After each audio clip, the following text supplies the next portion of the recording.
at the beginning and St. Paul. Sure. And the baseball there. And I think the Hall of Fame has looked it up that there is not 4 Hall of Famers that grew up in the same close proximity like that, right? Yeah. Yes. It's pretty rare, and I think we take some pride in it. A lot of people have tried to come up with, you know, some kind of a special reason why that might have occurred. And other than the fact that they always had great parks and recreation programs, which included their sports for the youth, played for great coaches and great facilities, and somehow 4 guys from relatively the same generation, as we talked about, from the same area, have ended up in Cooperstown. It's pretty an amazing story. When you look at Joe, you obviously knew him coming up. Sure. Everybody knew him in this state. They saw what he did at Cretin and all the things. Then you saw him in the Twins organization, and then you managed him. So what kind of perspective, how did it change throughout the time you knew him?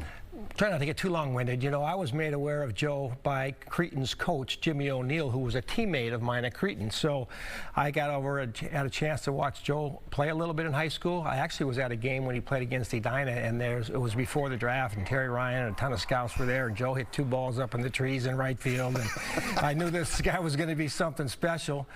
Jimmy O'Neill always told me, I think he only struck out once in high school, so that, you know, that tells you what's in store for him. But then his journey, his short stints in the minor leagues, finally getting to the major leagues and making the impression that he did, the rare accomplishments of the batting titles and the MVP and the catching position. Managing him was a treat. You know, I knew Joe really well at that point, but to have that stability, not only in the lineup, but in the locker room, just the maturity. I think that one of the misunderstandings about Joe was he's so soft-spoken that people really didn't know if he had that competitive juice to win.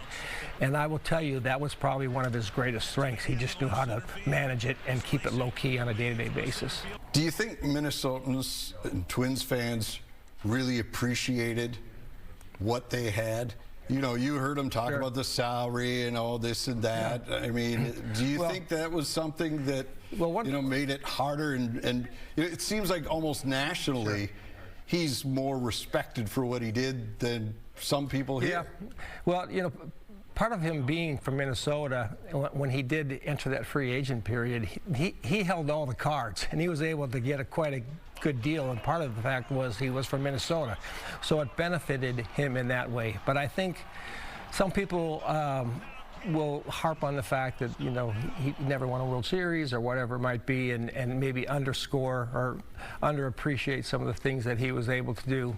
But as you said, the national media, Cooperstown, whatever, see him as a Hall of Famer, and I think people here are proud of the fact that Joe was a Minnesota Twin for his entire career.